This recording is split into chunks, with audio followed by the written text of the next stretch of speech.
buenos días a todos nuestros radio oyentes y amigos en Cristo Jesús que nos sintoniza en esta mañana tan gloriosa. Gracias al Señor por este día tan maravilloso que nos ha dado. Gracias, Padre mío. Gracias, Padre Santo. Alabado sea el Señor.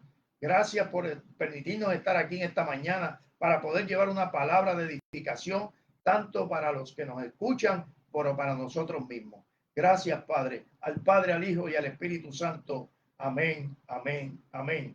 Y estamos transmitiendo desde Casa de Oración, Imitadores de Jesucristo, en tu programa que comienza del alma y del corazón con Arturo Grullón. Y como todos los lunes, le damos la bienvenida a nuestro hermano y amigo Arturo Grullón. Buenos días, Arturo. Qué maravilloso que el Señor nos tenga nuevamente aquí, otro lunes más. Y a esos hermanos que están sintonizados ya, muchas gracias por siempre estar sintonizados todos los lunes de 9 a 10 de la mañana. Y esperamos, Señor, que la palabra de Dios hoy en Marcos 14, 14 y estamos a continuación de la semana pasada, que vamos a hacer un recuento en el 50, versículo 50, que nos va a decir Juan, para poner al día a las personas que nos escucharon antes y a los que nos van a escuchar nuevos ahora, en el nombre de Cristo Jesús. Amén. Sí, como dijo el hermano Arturo, este capítulo 14 comienza con Jesucristo llegando a Jerusalén para celebrar el Pasaj o la Pascua judía. Y allí, pues, el Señor visita la casa de Simón el leproso y María, que lo vemos en el Evangelio de Juan, cuando identifican que es María, la que derrama un perfume costoso sobre el Señor, y esto simboliza la unción que está haciendo para prepararlo para su pasión, para su muerte, para su sacrificio. Luego de eso, el Señor envía a sus discípulos a preparar el lugar donde celebrar y comer la Pascua con ellos, en el lugar alto. Y entonces allí se celebra la Pascua. El Señor anuncia su muerte y anuncia que uno de los que está con él lo va a traicionar, lo va a entregar. Y también el Señor en esa cena de Pascua, del Pasaj, establece los símbolos en los cuales nosotros hoy día seguimos haciendo en conmemoración del sacrificio que hizo el Señor, que es el pan y el vino. El pan representa su cuerpo y el vino representa la sangre derramada en la cruz por el perdón de pecados de toda la humanidad, de toda la creación de Dios. Luego de esto, en los versículos que continuaron, se ve cuando el Señor fue al jardín de Getsemaní y ora al Padre para que el Padre pase de él esa copa. Pero él ora, pero el Señor tiene que hacer la voluntad del Padre. El plan de Dios tiene que ser ejecutado. Y luego vemos que en el versículo 49, él le dice a todos los que vienen a arrestarlo que porque anteriormente no lo habían arrestado, si él había predicado en el templo y lo habían visto allí en el templo. Pero como ya estaba todo confabulado para aprenderlo por el odio y la ignorancia de los sacerdotes, de los ancianos y de los escribas, pues que proceden de noche a arrestar al Señor. Y cuando arrestan al Señor, en el versículo 50 dice que enseguida sus discípulos lo dejaron y huyeron. Anterior a eso, Pedro había dicho que iba a ir hasta la muerte con él, igual que todos sus discípulos también habían dicho eso.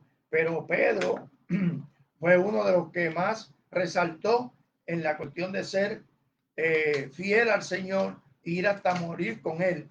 Pero realmente vemos que cuando vino esa tormenta, esa tempestad, ese arresto, todos tuvieron miedo y enseguida sus discípulos lo dejaron y huyeron.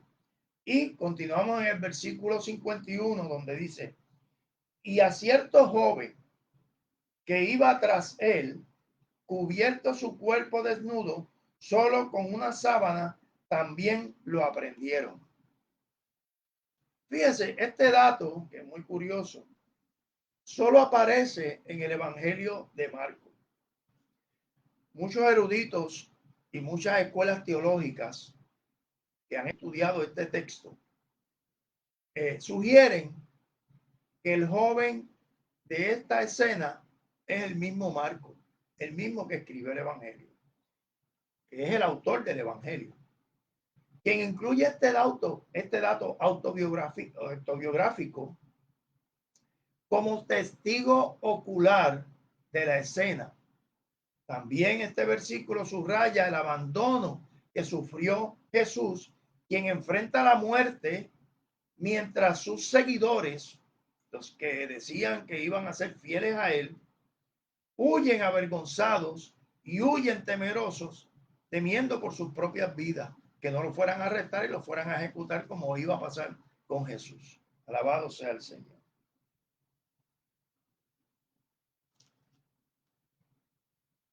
Allá en 52 lo que repite lo mismo que estaba hablando en el 51. Más él dejando la sábana, yo desnudo. Y la identidad del joven es un misterio, pero muchos han sugerido que se trata de Juan Marcos. De Juan Marcos, el autor de este evangelio. Vemos ahí, hermano, observemos algo, que todas las promesas que hizo Pedro y los demás discípulos al Señor de que iban a sacrificar su vida por él y que nunca lo iban a negar, pues en la vida real de nosotros a veces hacemos promesas al Señor de que vamos a hacer esto, vamos a hacer aquello, y surge alguna situación y nosotros pues abandonamos el compromiso que hicimos con el Señor. Esto es importante que tengamos en cuenta de no hacer promesas que no podamos cumplir con el Señor, para que no quedemos mal. Porque una cosa es cuando hablamos en el Espíritu y otra cosa es nuestro cuerpo. Siempre nuestro cuerpo va a estar en contra del Espíritu, porque esa es la naturaleza de nosotros. Estamos siempre mal. Nuestra carne no nos envía por el buen camino. Por eso tenemos que velar nuestra misma forma de conducirnos, de hacer las cosas, porque eso es lo que sucede.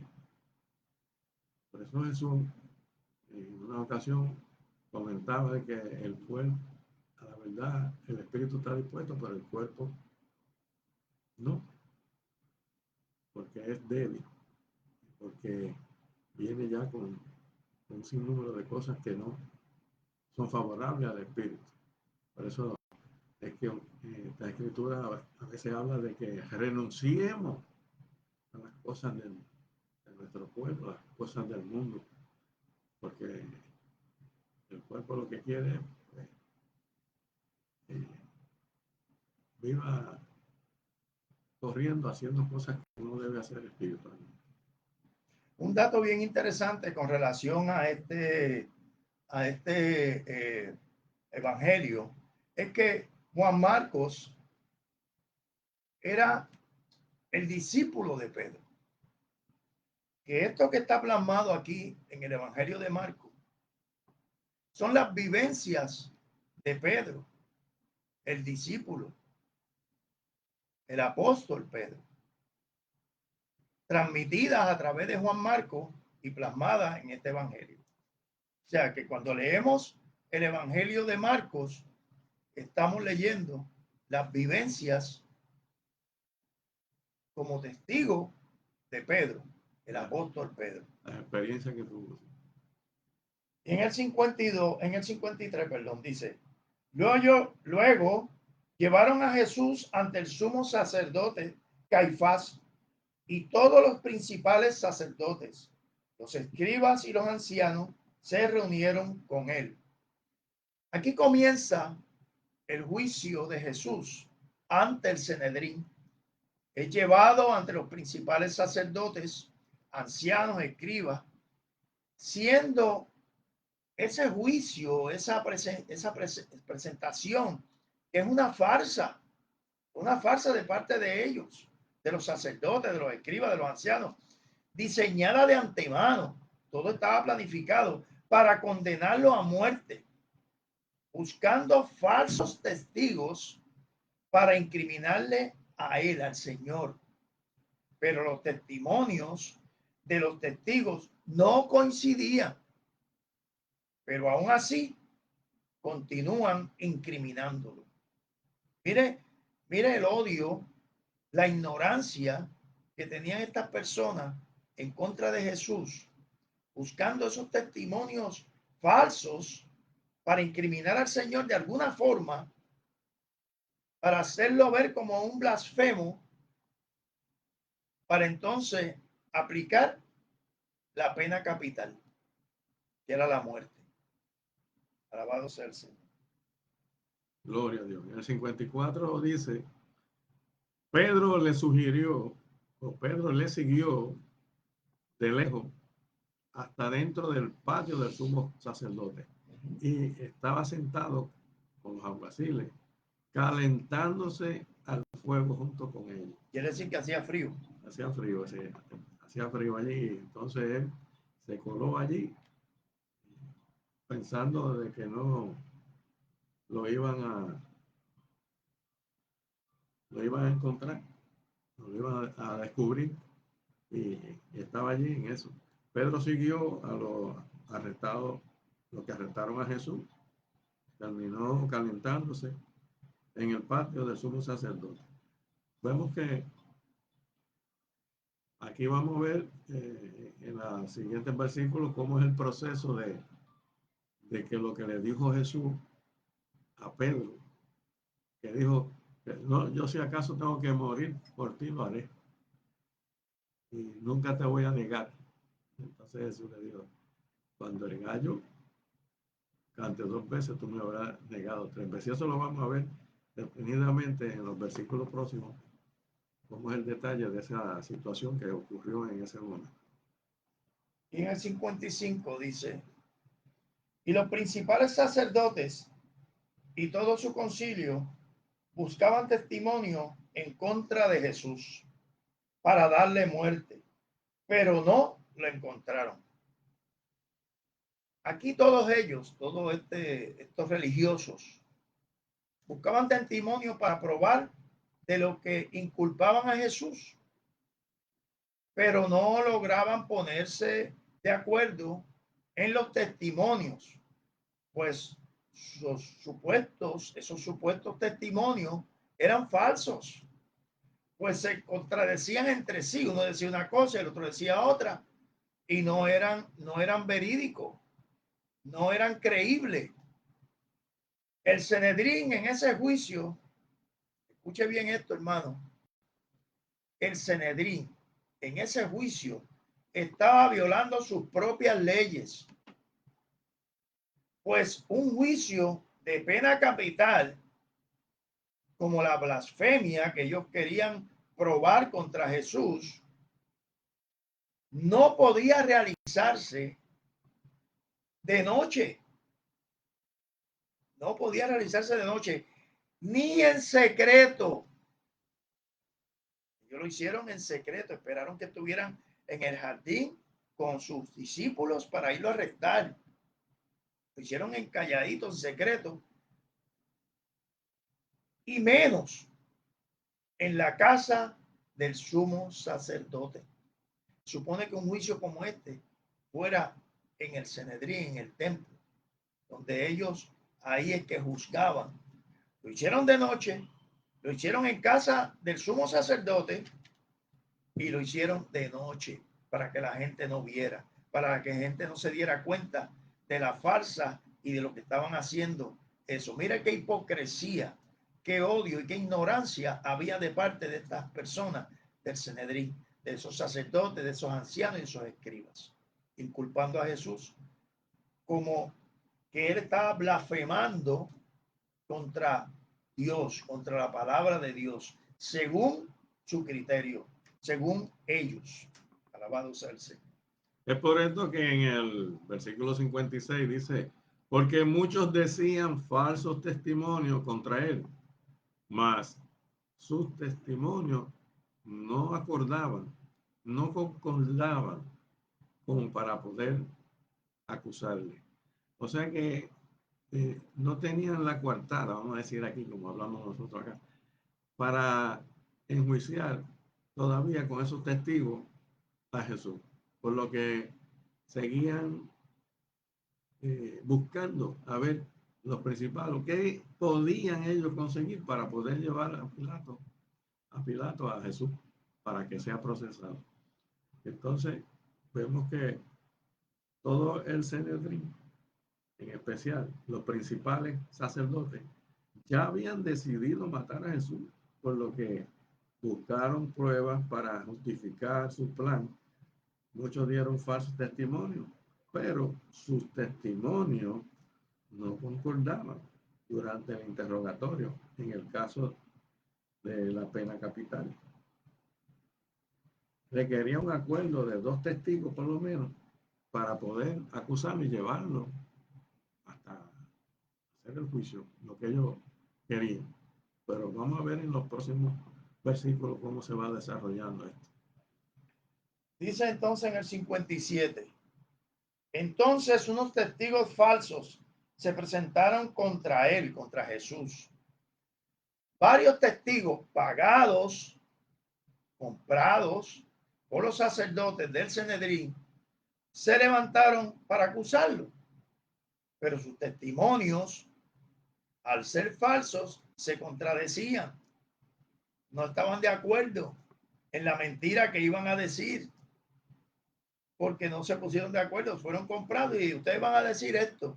Y ellos cambiaban la versión, uno decía una cosa y otro decía otra y se contradecían y no lograban ponerse de acuerdo para poder justificar el juicio para la condena de muerte de Jesús.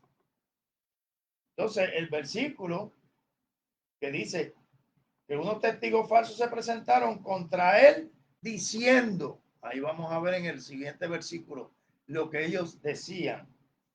Sí, vemos aquí que en el versículo 58 dice, nosotros le hemos oído decir, yo derribaré este templo hecho a mano y en 3 días edificaré otro hecho sin mano. Vemos aquí que algunos de los que dijeron falsos testimonios alegaban ser testigos presenciales. Según parece, distorsionaron el comentario de Jesús, donde se utilizó las mismas palabras para confundir y decir algo que no era cierto. Jesús hablaba de él, de su cuerpo, de su cuerpo, de su templo, de su templo.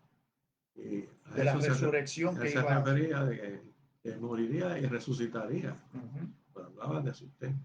Nosotros somos templos del Espíritu Santo de Dios. Vemos que todo era una componenda, ¿ves? Para ver cómo llevaban a Jesús hasta el último juicio que querían llevarlo ante Pilato para que fuera juzgado y crucificado.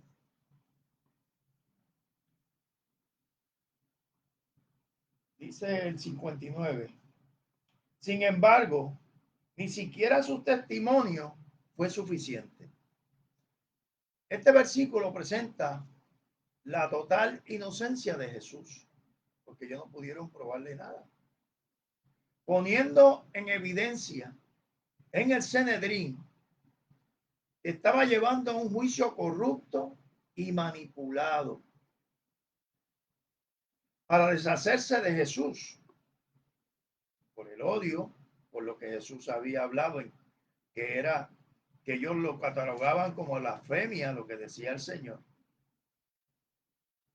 Y los sacerdotes y los escribas estaban desesperados por encontrar un motivo legal que fuera legal a base de sus leyes para ejecutar a muerte, para ejecutar a Jesús, pero no lo encontraban. Nada de los testimonios era, o sea, cada uno decía un testimonio diferente y no encontraban la forma de condenar a Jesús. Y aún así, con tanta testimonio falso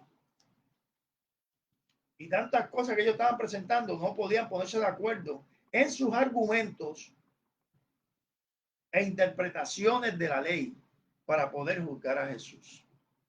No había forma. No encontraban la forma. Y en el 60. Aquí vemos que en el 60, entonces el sumo sacerdote, levantándose en medio, preguntó a Jesús, diciendo, ¿no responde nada? ¿Que testifican estos contra ti? Frustrado ante la ineptitud del procedimiento, Caifás, levantándose, interrogó directamente a Jesús con la idea de ver si podía lograr conseguir algo más efectivo, porque los testigos que estaban siendo investigados, pues, no arrojaban una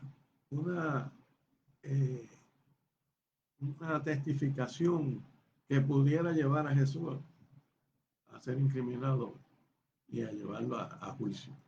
Y por eso él, ya desesperado, se decide a hacer la pregunta directamente con Jesús.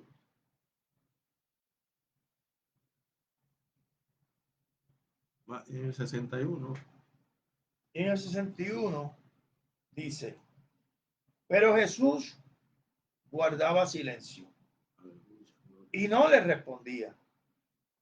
Luego, el sumo sacerdote, volviéndole a preguntar, le dijo, ¿eres tú el Cristo, el Hijo del bendito? Mira la pregunta que le hace. Le hace una pregunta directa, preguntándole, ¿tú eres el Cristo? ¿Tú eres el Mesías? ¿Tú eres el ungido? ¿Tú eres el Hijo de Dios? Jesús ante el Sanedrín guardaba silencio ante las acusaciones falsas de los sacerdotes, de los escribas y de los ancianos. Y eso había sido profetizado ya. En Isaías 53:7 dice, angustiado él y afligido, no abrió su boca, como cordero fue llevado al matadero, y como oveja delante de sus transquiladores, enmudeció y no abrió su boca. Eso lo había ya profetizado el profeta Isaías. Isaías 53:7. Lo busca y lo lee para que usted vea cómo el Señor, cómo ya el profeta había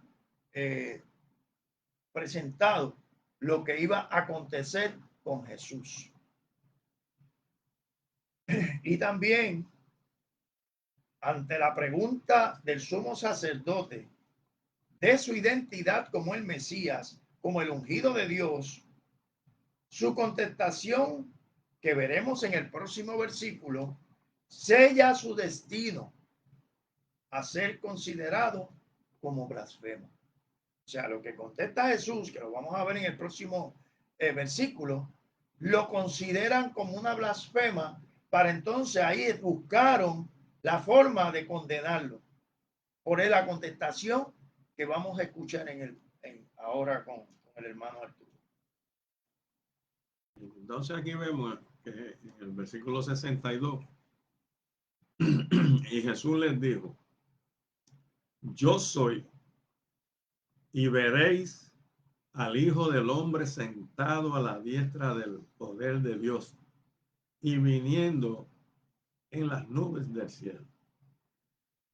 A lo largo del Evangelio de Marcos, Jesús había rehuido usar el título de Mesías, Cristo, para evitar malos entendidos, pero aquí lo admite, yo soy. evocando el nombre divino. Luego Jesús retorna al nombre con que le placía autodominarse, Hijo del Hombre, y citó el Salmo 110, pero está sentado a la diestra era un gran honor. Eso fue David. Sí, venir en las nubes del cielo suele entenderse como una referencia a la segunda venida, pero en el verso veréis ha llegado algunos a interpretar que Jesús se refería a su entronización en los cielos dentro de la ascensión. O sea que estamos hablando de que ya en esa parte Jesús reconoce como que yo soy quien soy. Yo soy el Cristo, yo soy el Hijo de Dios. Eso era lo que estaban esperando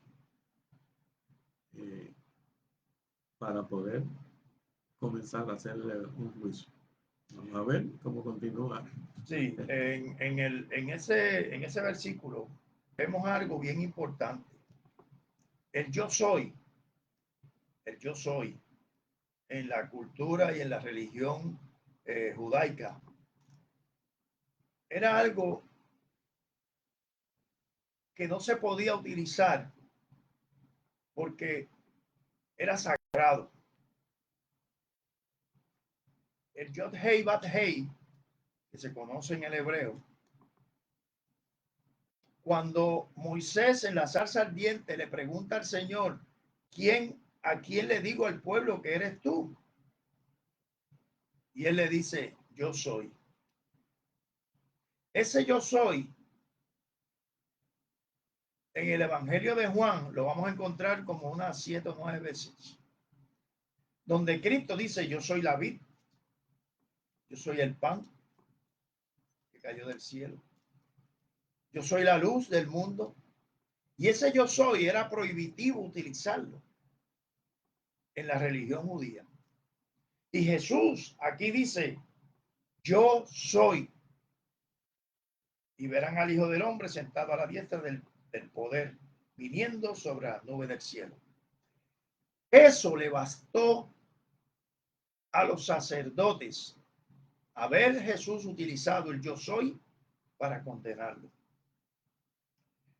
Por eso que en el versículo 63, ahí es que entonces entendemos por qué el sacerdote, rasgando su manto, el sumo sacerdote dijo, ¿qué necesidad tenemos ahora de testigos? O sea, ya no necesitamos los testigos. Al rasgar las vestiduras, el escuchar la declaración de Jesús, del Mesías, del Hijo de Dios, este gesto de parte del sumo sacerdote marca el veredicto final del concilio judío al no creer en la divinidad de Jesús.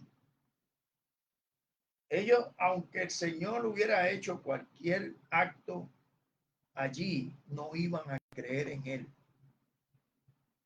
porque ya estaban desde antes, ya lo habían planificado todo para juzgarlo. Consideran sus palabras una grave blasfemia, merecedora de la pena de muerte, lo que ellos estaban buscando. Al Jesús decir, yo soy, ya con eso, con ese arranque, yo soy, ya para ellos Jesús estaba condenado, porque para ellos Jesús estaba blasfemando, porque todavía ni iban a reconocer la divinidad de Jesús, ni iban a reconocer que Jesús era el Mesías como tal. No lo iban a reconocer. Inclusive, el versículo en Isaías, en el capítulo 53, es un capítulo que los judíos no leen. Lo sacan de lo tienen aparte, no lo leen. ¿Por qué? Porque si usted lee el capítulo 53 de Isaías, que lo invito a que lo lea más tarde, va a encontrar que ahí describe claramente la ejecutoria de Jesús en ese momento. Y era algo que había profetizado Isaías mucho antes, pero describe completamente a Jesús, todo lo que iba a acontecer y todo lo que estaba pasando con el Señor en ese juicio falso y manipulado que estaba haciendo el Sanedrín. Alabado sea el Señor.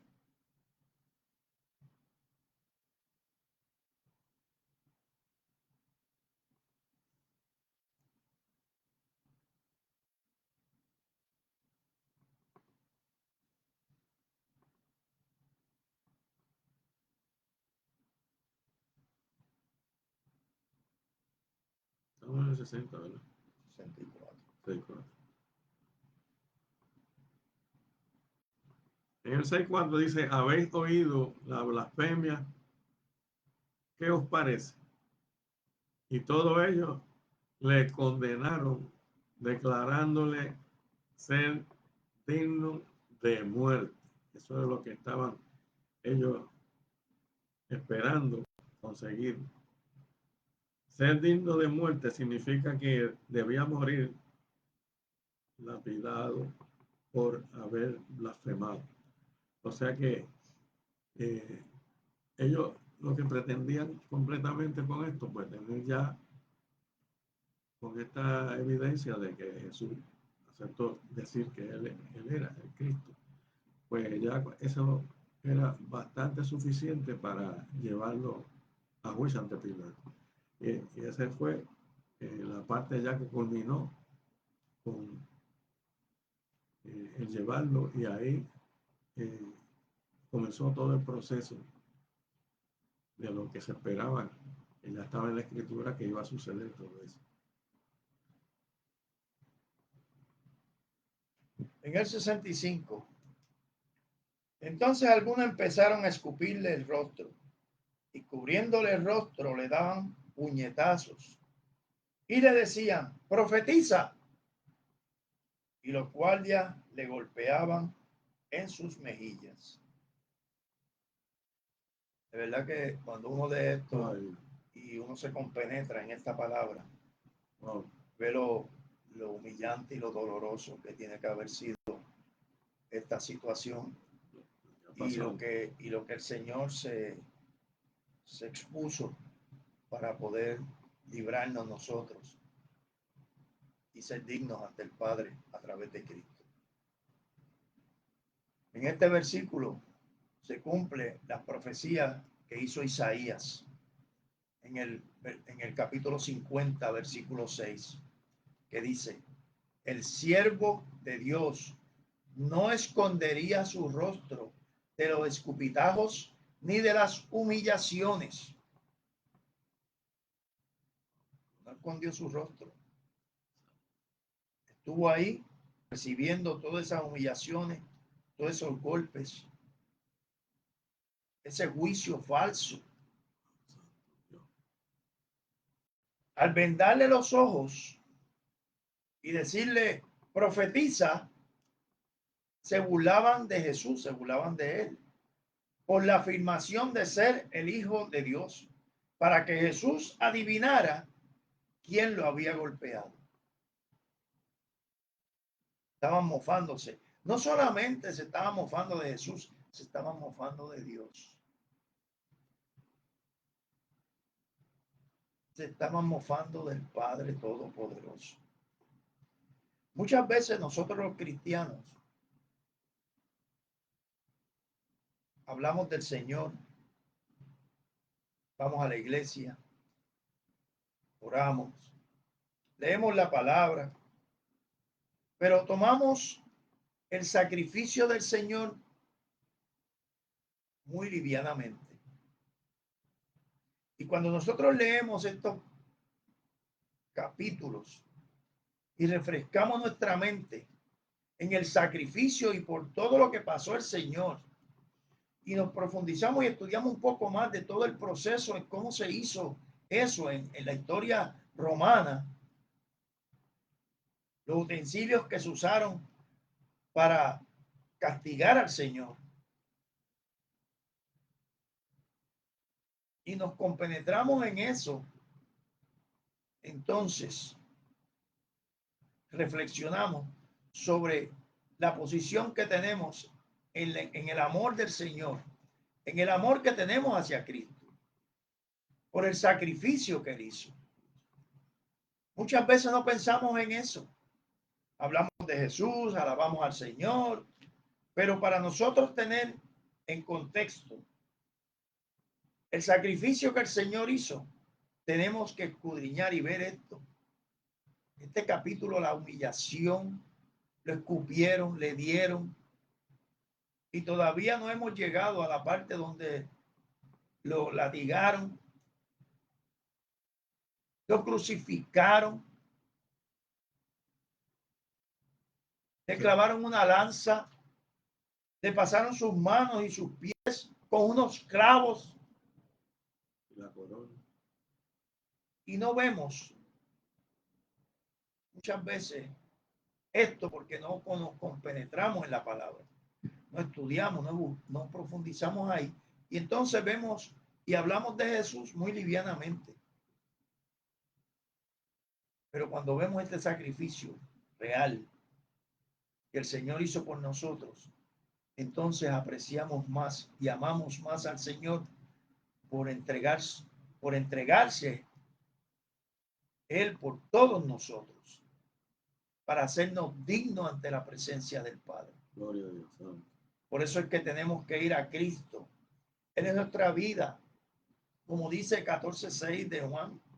Él es el camino, la verdad y la vida, y nadie viene al Padre si no es por Él. Alabado sea el Señor en esta mañana.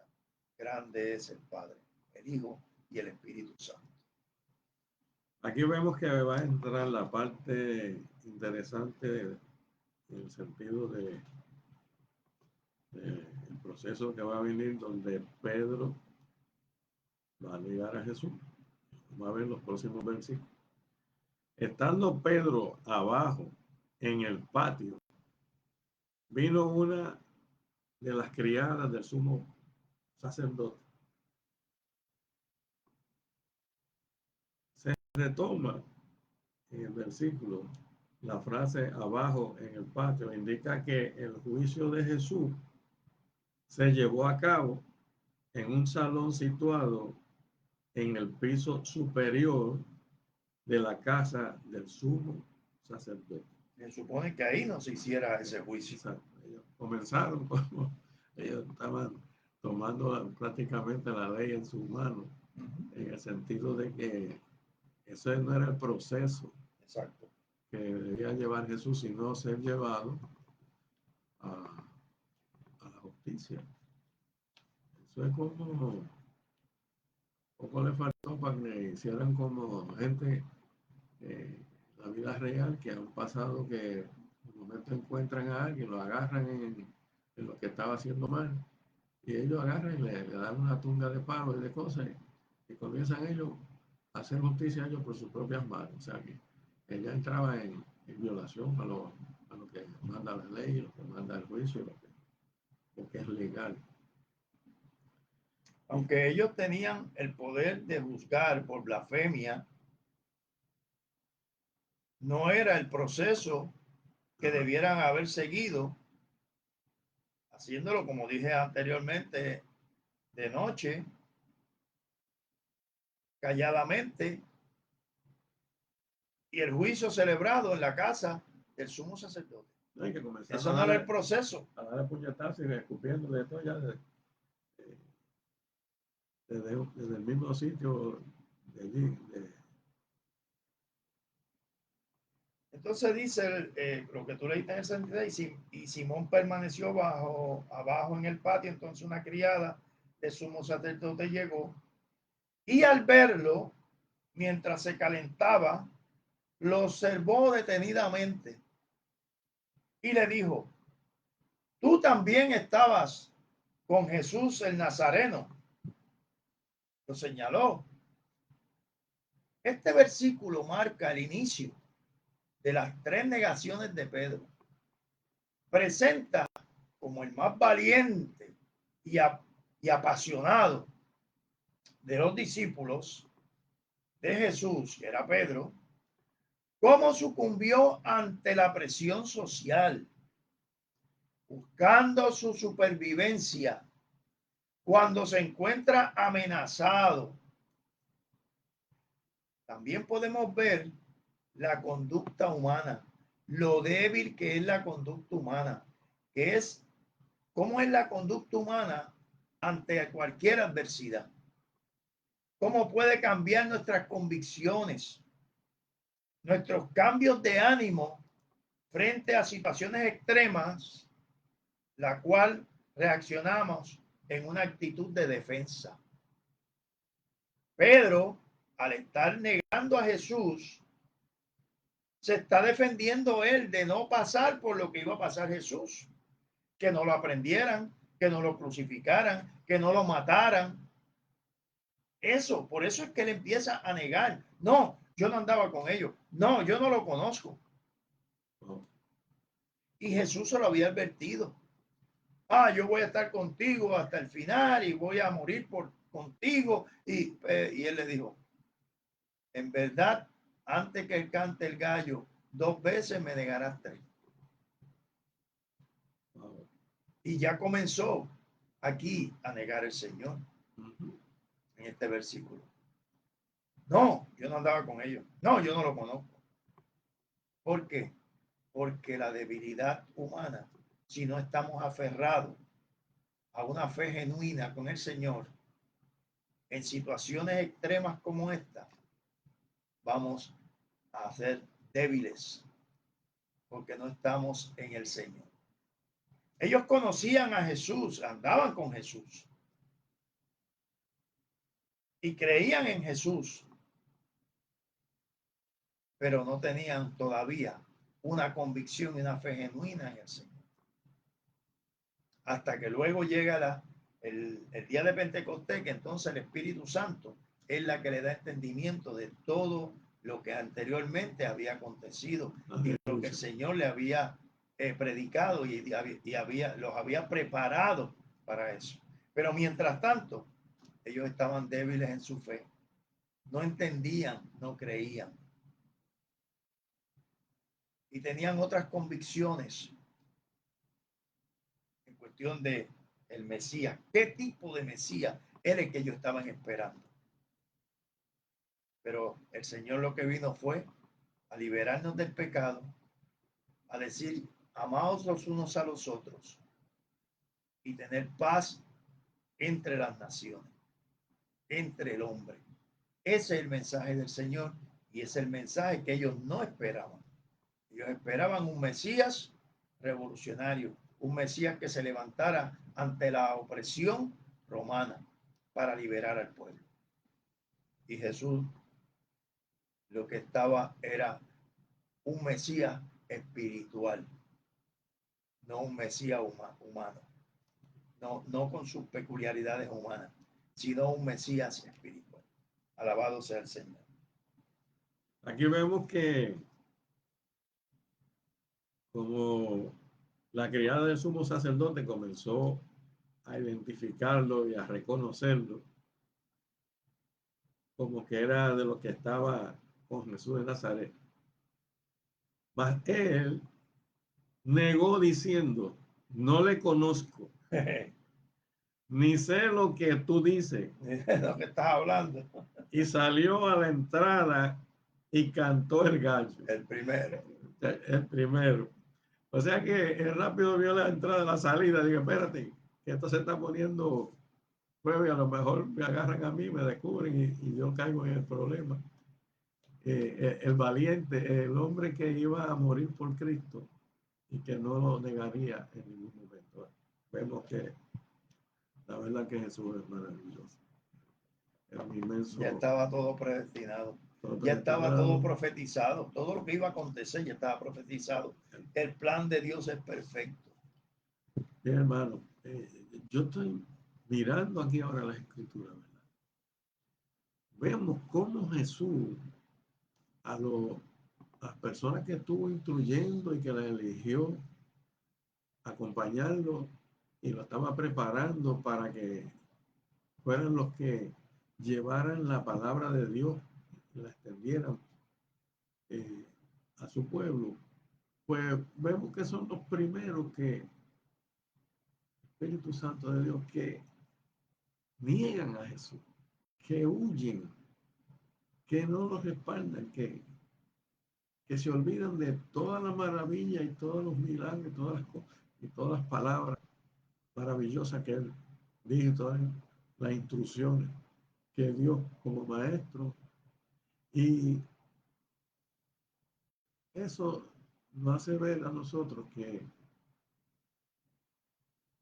y Dios en su infinita misericordia y en su amor hacia el ser humano perdona a los mismos que lo agreden, que lo dañen, que lo blasfemen, y nosotros a veces tenemos problemas con cualquier hermano y lo odiamos, no queremos saber de él, nos ponemos de una forma increíble y no respondemos al amor que tiene Jesús.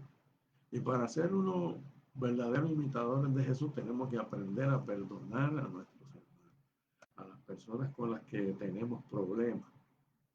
Tenemos que acordarnos, vuelvo y caigo en lo que he dicho, de lo que dice en Efesios, la armadura de Dios, que hermanos, no tenemos lucha contra carne y sangre, contra personas directamente, son los espíritus malignos que activan a esas personas a tener confrontación con nosotros para que nosotros nos molestemos, nos encolaricemos, peleemos y la cosa termina donde no tenga que terminar y que no se desarrolle ninguna acción de amor como Jesús nos enseñó. Y del 69 dice, volviéndolo a ver aquella criada, empezó a decir a los que estaban allí, también este es uno de ellos. Cuando la sirvienta lo señala frente a los que allí se encontraban alrededor, Pedro entra en pánico y oculta su identidad. Esta es la segunda vez que niega a Jesús, tratando de desvincularse de él, de desvincularse de Jesús. Vemos a un Pedro turbado, con miedo, negando al Señor como el mismo Jesús le había advertido. Ya lo negó 2 veces y en el 70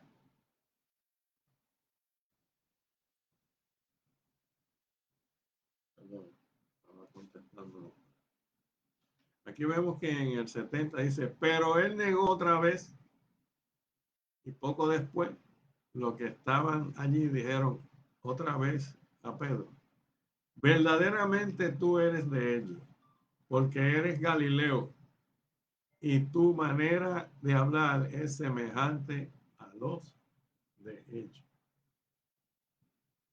El tiempo del verbo negó sugiere que Pedro en repetidas ocasiones negó conocer a Jesús. Su acento lo descubrió como Galileo. O sea que como que era uno de los que estaba con Jesús.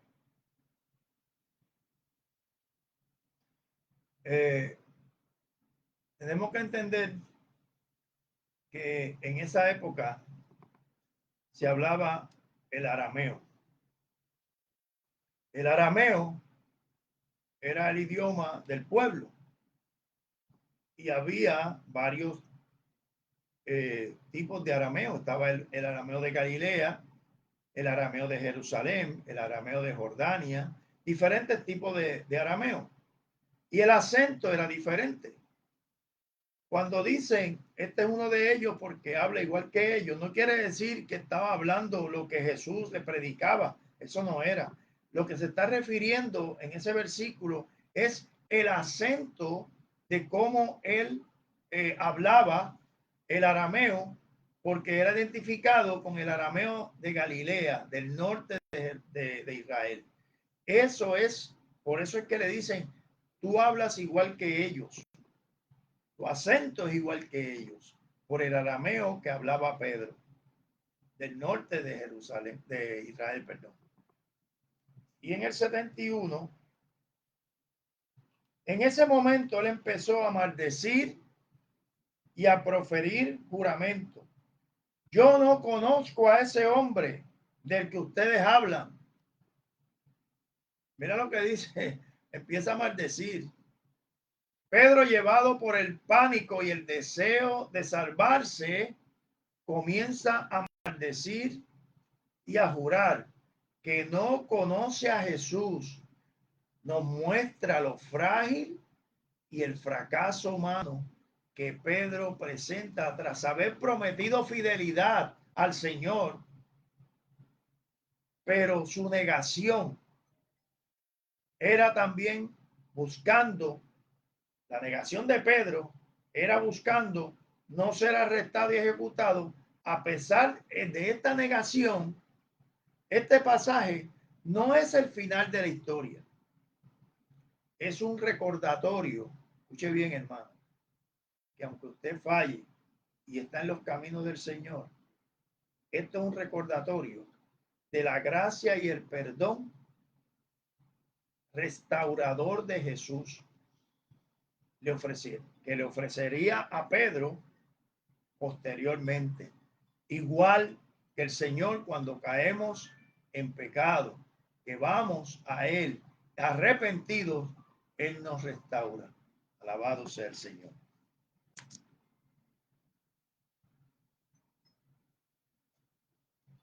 Y el 72. Y el gallo cantó, y el gallo cantó la segunda vez.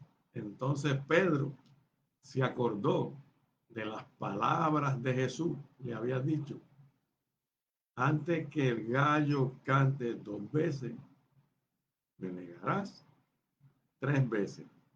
Y pensando en esto, lloraba. El texto griego de este versículo comienza con la palabra enseguida, que alcanza la tercera negación de Pedro en el cumplimiento de la profecía de Jesús. Cuando Jesús lo miró, de inmediatamente Pedro se acordó de la predicción que le había hecho Jesús y de su voto de mantenerse firme. Había sido quebrantado. O sea que él había fallado a su palabra y se acordó de que estaba negando de nuevo a Jesús. Wow. Amén. Y este es el último versículo de este capítulo 14, en el cual pues le decimos a nuestros oyentes que lo lean completo y lo estudien para que vean realmente el sacrificio que hizo el Señor por nosotros en la cruz. Alabado sea el Señor. Y ya nos estamos despidiendo del programa. Arturo, si tiene que decir algunas palabras. Sí, mis queridos hermanos, discúlpenme que estaban escribiéndome acá por mensajes de texto.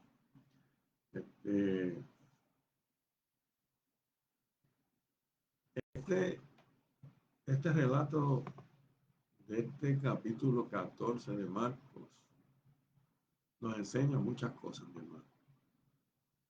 Nos enseña a que debemos de tratar de ser unos verdaderos imitadores de Jesucristo. ¿Y cómo lo hacemos? Llenándonos, primeramente pidiendo al Espíritu Santo de Dios que nos ayude a ser buenos discípulos, buenos seguidores de la palabra de Dios. Y que nos llene de su amor y que nos dé consejos. Sabe que el Espíritu Santo de Dios está dentro de nosotros y que Él está ahí siempre, fiel, no nos abandona en ningún momento, aunque nosotros fallemos. Jesús los dijo, el Espíritu Santo de Dios estará con ustedes, no estarán solos. Y esa es la oportunidad que tenemos, mis queridos hermanos, para nosotros establecer con el Espíritu Santo de Dios y nuestro amado Jesús, que debemos de tratar